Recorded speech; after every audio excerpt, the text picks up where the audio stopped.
um imenso prazer estar com vocês mais uma vez, falando sobre o Plano Nacional de Políticas Criminais e Penitenciárias. Hoje falaremos um pouco sobre o sistema penitenciário federal. Falaremos um pouco também sobre as investigações criminais, taxa de resolutividade de inquéritos policiais. Falaremos também sobre interceptação telefônica, agente infiltrado e também informantes do bem, ou chamado, se não me falha a memória, em inglês, whistleblower. Então, nós vamos agora para o quadro para começarmos a nossa aula de hoje. Vamos lá. Nós temos o seguinte aqui, ó, efetivo cumprimento da pena no ambiente carcerário. Né? É uma das medidas ainda, nós estamos falando sobre a repressão, né? E temos essa necessidade de intensificação de quê? Desse efetivo cumprimento da pena. Né? Então, nós temos, falando sobre o sistema penitenciário, nós temos aqui, ó, a necessidade de treinamento, e capacitação dos operadores do sistema penitenciário. Nós acompanhamos hoje, né, para quem está aí focado nos concursos policiais, nós temos diversos grupos especializados, né, de operações especiais, especificamente do sistema penitenciário. Esses grupos especiais, eles atuam, por exemplo, aqui, junto à Força Tarefa de Intervenção Penitenciária, tá? Uma força de cooperação federativa. Lá temos os agentes, por exemplo, aqui do Sistema Penitenciário Federal. Lá nós temos aqui o Grupo de Ações Especiais, perfeito? Nós temos também o pessoal do Estado do Ceará, GAP, do Estado do Ceará. Nós temos aqui, por exemplo, o pessoal do Distrito Federal. Temos o pessoal do Rio de Janeiro, em grupos especiais de intervenção rápida, tática. E temos diversos outros grupos especiais. Aqui é só uma demonstração, né, de treinamento e capacitação dos operadores do sistema penitenciário. Para quê? Para observar, custodiar, vigiar, né, fazer com que exista esse efetivo cumprimento da pena. O cumprimento da pena não somente através do respeito aos procedimentos previstos em lei, em atos normativos, tá? Procedimentos, né? Vou colocar assim também aqui, e ao que está previsto na lei. Não somente aos direitos, mas também aos deveres, ok? Nós temos aqui, né, como um paradigma, temos aqui o Sistema Penitenciário Federal, o SPF. Né? O SPF é uma ferramenta de enfrentamento ao crime organizado e ele foi criado em 2003 e implantado em 2006. Vamos falar um pouco sobre ele? Sim, é interessante. Nós estudamos já, volta para mim, nós estudamos o quê? A Lei de Execução Penal, o Regulamento do Sistema Penitenciário Federal, o Decreto 6.049 de 2007, e nós vimos diversas passagens que falam sobre o quê? Sobre a execução penal. Mas, como falamos anteriormente, nós temos essas informações como o quê? Como informações de prevenção, de repressão, de execução, de políticas relacionadas ao egresso, enfim, trabalhando o quê? Em conjunto. Então, quando falamos em algo de execução, também podemos estar falando sobre algo de prevenção, algo relacionado ao egresso, né? Enfrentamento ao crime, enfim. Nós temos diversas informações aí que estão interconectadas. E aí nós temos lá o Sistema Penitenciário Federal, que já conhecemos onde? Lá no Decreto 6.049 de 2007. 207, perfeito? Nós vimos diversas passagens lá que falam sobre direitos, que falam sobre deveres, que falam sobre os agentes penitenciários, as assistências, né, a atuação dos agentes penitenciários dentro dos estabelecimentos penais federais. Então, muito interessante aquela lei, muito interessante aqueles atos normativos, e vamos falar agora um pouco sobre o sistema penitenciário federal. Vamos lá. Nós temos o seguinte, nós temos aqui o sistema penitenciário federal, que ele custodia o quê? Presos condenados e provisórios. Nós já sabemos disso, né? Nós sabemos que a inclusão daquele preso no sistema penitenciário federal, ele passa aqui por um juiz de origem. Antes, obviamente, existe aqui, deixa eu passar aqui, deixa eu voltar, nós temos aqui um requerimento,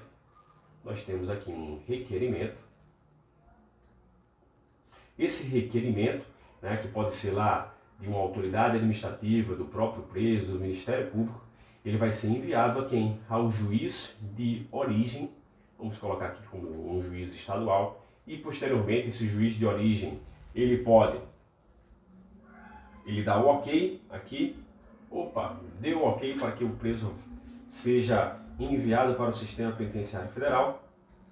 Nós temos aqui o que? Uma decisão por parte do juiz federal, né? E nós sabemos que essa decisão ela pode ser uma decisão positiva ou uma decisão negativa. Havendo essa decisão negativa, nós temos aqui que há um conflito de competência que deve ser julgado pelo Superior Tribunal de Justiça. Nós já vimos isso, né? Não vou entrar nessas informações. Nós temos aqui, conforme o plano, nós temos que lá a custódia de presos de alta periculosidade, mas não é bem assim a história. Não é bem assim a história. Por quê? Porque nós temos o artigo 3º do decreto, agora eu não me lembro o número do decreto, decreto 6877, perdão, decreto 6877, que fala sobre alguns requisitos para o ingresso e inclusão daquele preso no sistema penitenciário federal. E nós temos que um dos requisitos é o quê? Uma participação relevante de liderança em uma organização criminosa. Mas não é só isso, porque se a gente voltar lá para esse artigo 3º do decreto 6877, nós teremos uma situação de grave indisciplina, de incidentes de fuga no estabelecimento de origem. Nós temos o delator premiado também. O delator premiado não necessariamente é um preso de alta periculosidade. Delator premiado. Nós temos aquele indivíduo que está no estabelecimento de origem e ele tem sua integridade física ameaçada. Ele cometeu um crime em que sua integridade física vai ser ameaçada no estabelecimento de origem. Então, não necessariamente aquele preso é de alta periculosidade. Então, é uma forma incorreta de falar, mas está aqui no nosso plano, então vamos seguir como está o texto dele. Estou falando isso para a gente prestar atenção, caso venha, por exemplo, a ser cobrada alguma questão de redação e a gente tem um argumento a mais, perfeito? Vamos continuar, voltando lá para o quadro. Nós temos o seguinte, nós temos 5 penitenciárias federais, elas têm capacidade para 208 celas individuais, contando também com 12 celas para o RDD. 12 celas para o RDD.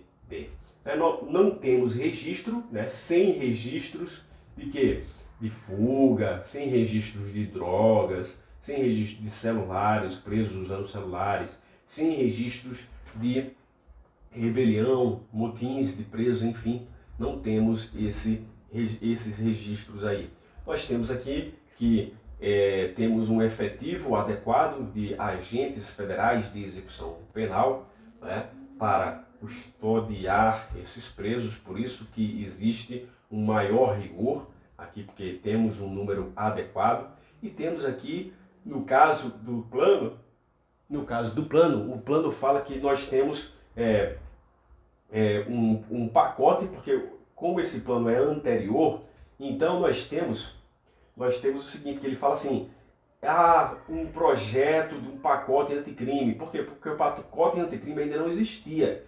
E ele fala aqui no texto que o período de permanência ele iria mudar de 1 para 3 anos de permanência do preso no sistema penitenciário federal. Mas hoje já vemos isso, né? Porque realmente o pacote anticrime alterou um artigo da Lei de Execução Penal. Um artigo da Lei de Execução Penal. Né? Se não falar a memória, acho que é isso. Lei de Execução Penal.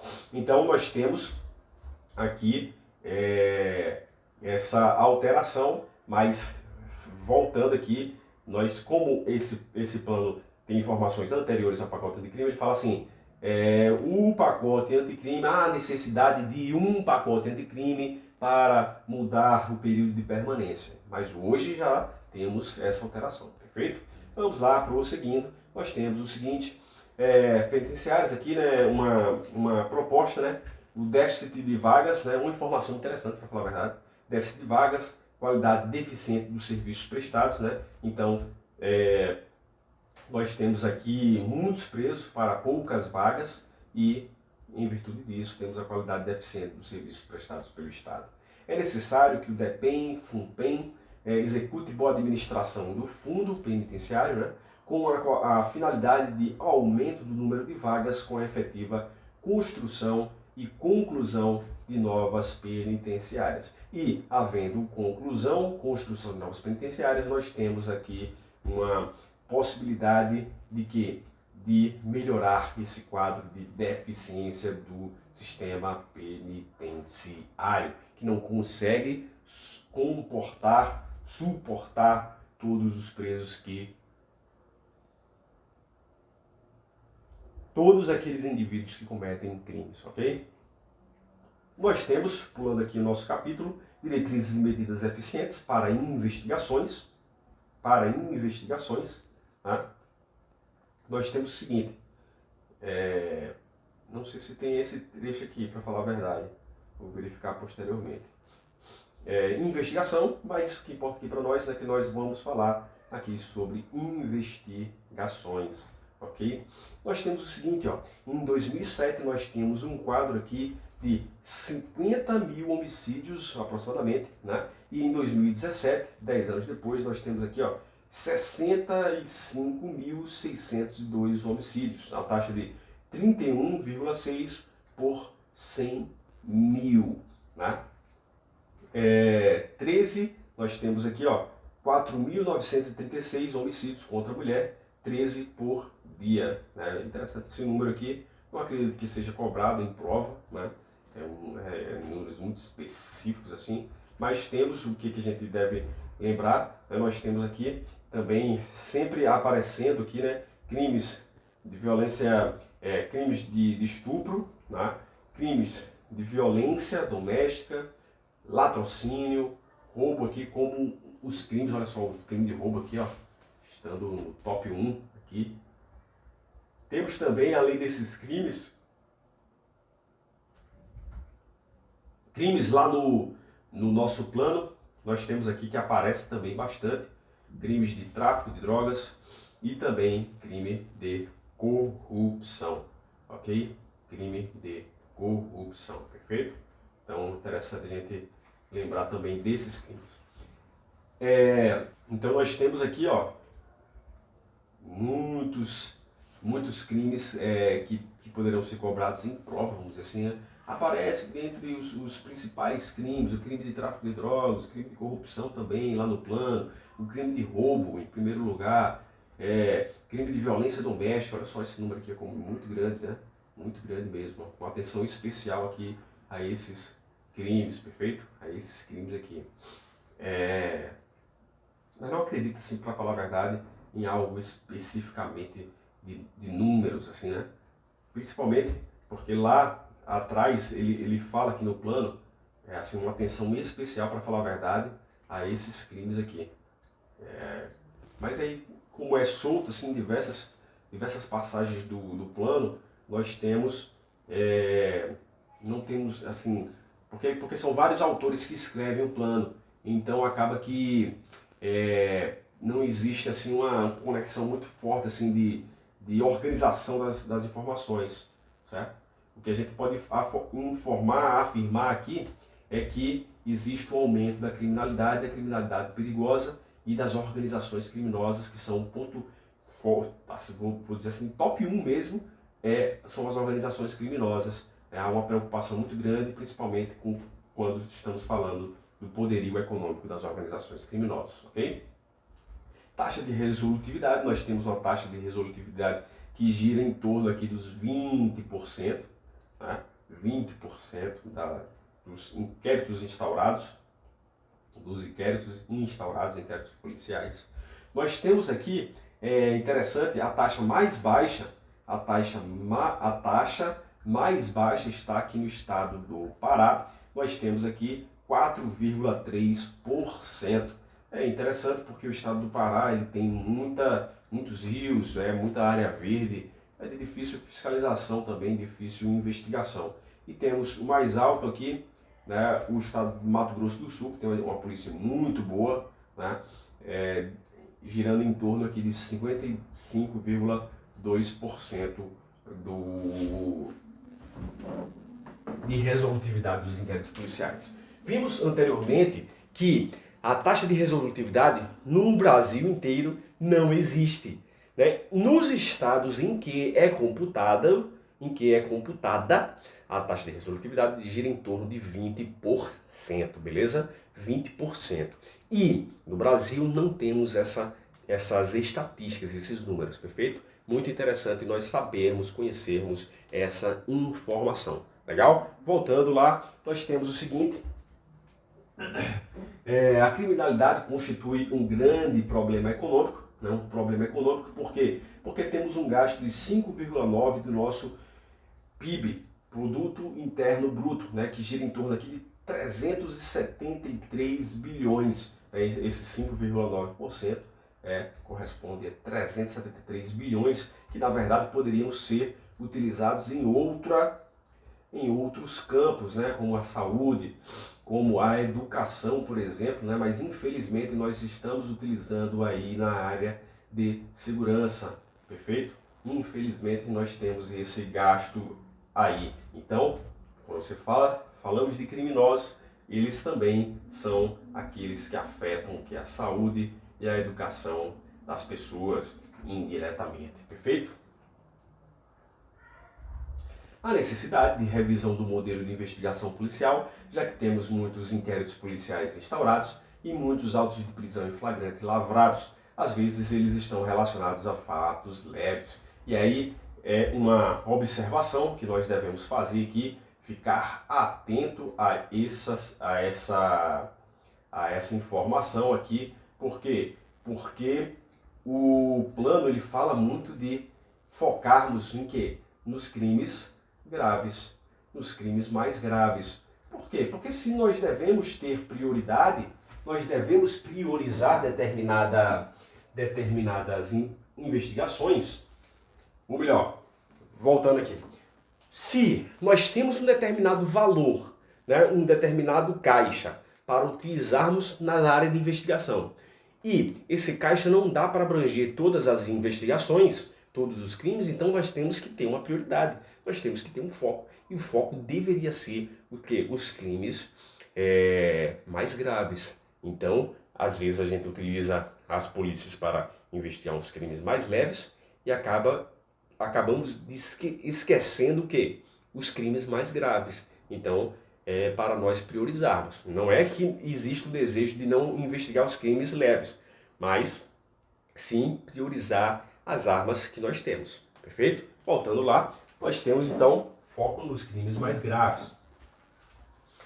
A necessidade de atenção específica, ele cita aqui, ó, crimes econômicos, crimes tributários, crimes de lavagem de dinheiro, né? Temos uma solução, né? Investir mais em inteligência, recursos tecnológicos e humanos e modificação legislativa, já que sabemos que, por exemplo, o nosso Código de Processo Penal, se não me falha a memória, é do ano de 1941, então bastante atrasado. priorizado, ok?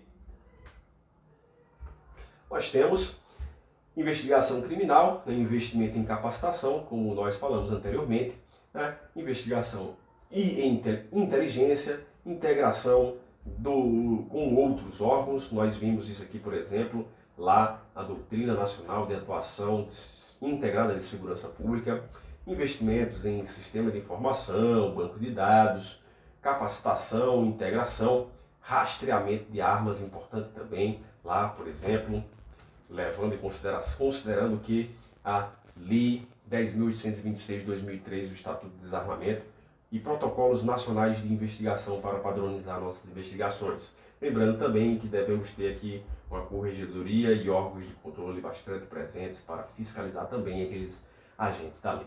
Como os recursos estatais são finitos, é necessário estabelecer prioridades. Olha só que legal, nós falamos isso aqui, ó, prioridades. É necessário priorizar, ok? Prioridades quanto aos delitos a serem investigados. Por quê? Porque nós temos recursos finitos. Fortalecer a capacidade investigativa das polícias civis, investindo em capacitação e investigação criminal, fixação de protocolos comuns de ação entre as instituições de segurança e a justiça criminal, estabelecer sistemas de metas e monitoramento da eficiência da atividade investigativa, desonerar a justiça em relação aos delitos de menor potencial. Lembra, os crimes mais leves, vamos dizer assim, eles não deveriam ter uma atenção, já que nós temos recursos infinitos. Prosseguindo, fomentar a adoção de novos procedimentos investigatórios, análise sistêmica da dinâmica criminal, intercâmbio de informações entre instituições de segurança pública na União, nos Estados e Distrito Federal, priorizando o enfrentamento às organizações criminosas e evitando a instauração de procedimentos de baixa efetividade. Então aqui, ó, priorizando o enfrentamento às organizações criminosas, que elas afetam bastante a economia do nosso país. Lembrando de retirar o poderio econômico delas. Fomentar um trabalho investigativo, de inteligência, de cooperação com foco nos crimes patrimoniais e de grande porte, como os praticados contra instituições financeiras e empresas de transporte de valores, né? Que aqui chega a milhões de reais, né? Então é interessante haver esse combate aí, porque esse dinheiro todo é utilizado aqui, ó, contra o Estado, contra nós, contra a sociedade brasileira, perfeito? Elaborar diploma de uniformização de procedimento de polícia judiciária, padronizar em âmbito nacional os principais tópicos de registros de ocorrências e informatização de todos os dados, com atualização constante dos locais com maior incidência criminal, compartilhamento entre as forças de segurança via centros integrados de comando e controle. Nós vimos isso aqui, ó, legal pra caramba, essa conexão entre os atos normativos, informações obtidas pelo Disque Denúncia. Fomentar a utilização de ferramentas tecnológicas de investigação e análise de dados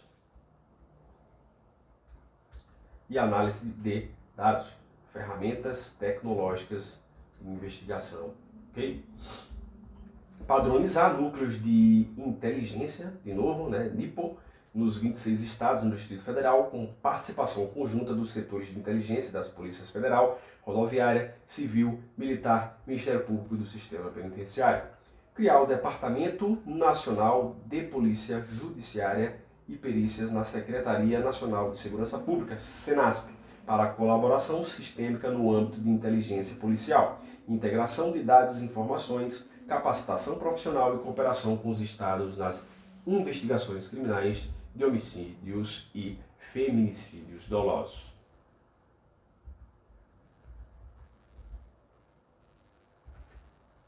Fomentar produção periódica e padronização de informações e dados sobre segurança e justiça, apoiar tecnicamente e financeiramente as unidades federativas, capacitar profissionais de segurança e do sistema penitenciário em metodologias de gestão e utilização de sistemas de informação, modernizar e integrar os sistemas federais de armas de fogo, assegurando a atualização periódica de seu conteúdo, desenvolver parcerias com agências internacionais de controles de arma de fogo, capacitar profissionais de segurança para identificação e rastreamento de arma de fogo e munição, então tópicos aqui relacionados a arma de fogo e munição, e desenvolver materiais de referência para a ação de investigação e inteligência que envolvam armas de fogo e munições. Então, nós estamos vendo aqui a necessidade de quê? De investimento em capacitação, de investimento em inteligência, de investimento do Estado brasileiro como um todo na segurança pública e também penitenciária, integração de órgãos, focando, por exemplo, aqui também temos controle de armas e munições que entram no nosso território e que estão em nosso território brasileiro. Nós temos muitas informações interessantes aqui para fortalecimento das polícias judiciárias, integração entre a União, Estados e o Distrito Federal no combate, por exemplo, ao crime, às organizações criminosas, ao poderio econômico dessas organizações criminosas. Então, muitas informações interessantes aqui, né? E vamos finalizar esse vídeo para não ficar muito longo também. Nós estamos ultrapassando já 20 minutos e já já a gente volta, ok?